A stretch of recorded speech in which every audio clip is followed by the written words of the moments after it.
Okay, हम लोग देखेंगे कि एक्सेल में हम मल्टीपल इफ को कैसे यूज कर सकते हैं। एक्सेल में मल्टीपल इफ को यूज करने की तरीका को नेस्टेड इफ भी कहते हैं। तो ये इफ मल्टीपल्स और नेस्टेड इफ वाला फंक्शन हम क्यों यूज करते हैं? जैसे आप देख सकते हैं, इधर मेरे पास है पीटेक्स का स्लैब। पीटेक्स का स्लैब का रूल कुछ ऐसा है कि सैलरी अगर आपको 10,000 होता है तो इसमें पेटैक्स नहीं लगने वाला है, तो जीरो होना है। उसके आगे ये 10,000 एक से लेकर 15,000 तक अगर होता है तो इसमें 110 रुपए प्रीटैक्स लगता है, कटता है। उसके बाद 15,000 एक से लेकर 25,000 तक अगर होता है तो 130 रुपए कटता है। 25,000 एक से लेकर 40,000 तक होता है तो 150 रुपए कटता है। और अबव 40,000 होते हैं तो 200 रुपए कटता है। तो इसी कंडीशन के बेसिस में हम इसमें प्रीटैक्स कैलकुलेट करेंगे। और एक ही इफ फंक्शन के अंदर हम ये सारा क्राइटेरिया डालकर आप लोगों को दिखाएंगे कि ये इफ फंक्शन कैसे, नेस्टेड इफ वाला फंक्शन कैसे यूज होता है एक्सेल में। तो इसके लिए हम पहले लिखेंगे इक्वल्स टू, देन लिखेंगे इफ। उसके बाद हम ब्रैकेट ओपन करेंगे या टैब प्रेस करेंगे कीबोर्ड से। उसके बाद मुझे लॉजिकल टेस्ट में क्या चाहिए, salary amount should be less than 10,000। अगर 10,000 के नीचे वाला सैलरी है तो मेरा वैल्यू क्या होना चाहिए, जीरो होना चाहिए। तो इसमें हम डाल देंगे जीरो।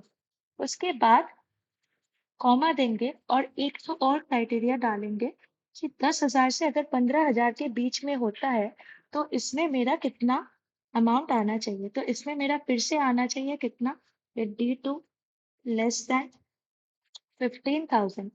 15,000 अगर होता है तो 110 आना चाहिए प्री टैक्स। तो आ गया 110। लेकिन इसके बाद भी वैल्यू फॉल्स में मेरे को और तीन क्राइटेरिया डालना है। तो हम एक और इफ डालेंगे।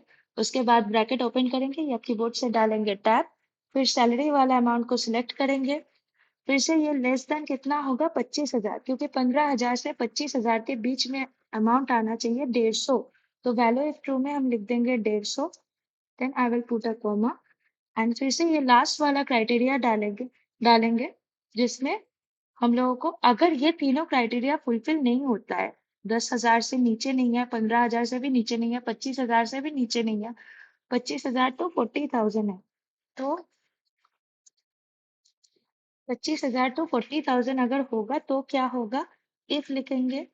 फिर हम डालेंगे, सिलेक्ट करेंगे सैलरी वाला अमाउंट वाला सेल, देन लेस देन 40,000। इससे नीचे क्या होगा, 150 रुपया होगा, तो हम लिख दिए 150 रुपये। अगर ये चारों क्राइटेरिया नहीं फुलफिल करते हैं तो ऑब्वियसली सैलरी होगा 40,000 के ऊपर। तो इसके लिए हम डाल देंगे 200 वैल्यू फॉल्स में। फिर हम ब्रैकेट एक क्लोज करेंगे। फिर हम दूसरा ब्रैकेट क्लोज करेंगे, तीसरा वाला भी क्लोज करेंगे और चौथा वाला भी क्लोज करेंगे। नेस्टेड इफ वाला फॉर्मूला जब हम लोग करते हैं तो हम लोगों को ध्यान में रखना चाहिए कि जितना ब्रैकेट हम लोगों ने ओपन किए, जैसे ये कलर कोडेड ब्रैकेट्स है, ये सब कलर कोडेड ब्रैकेट को सही तरीके से क्लोज करना चाहिए। Only when the formula will work, otherwise the formula won't.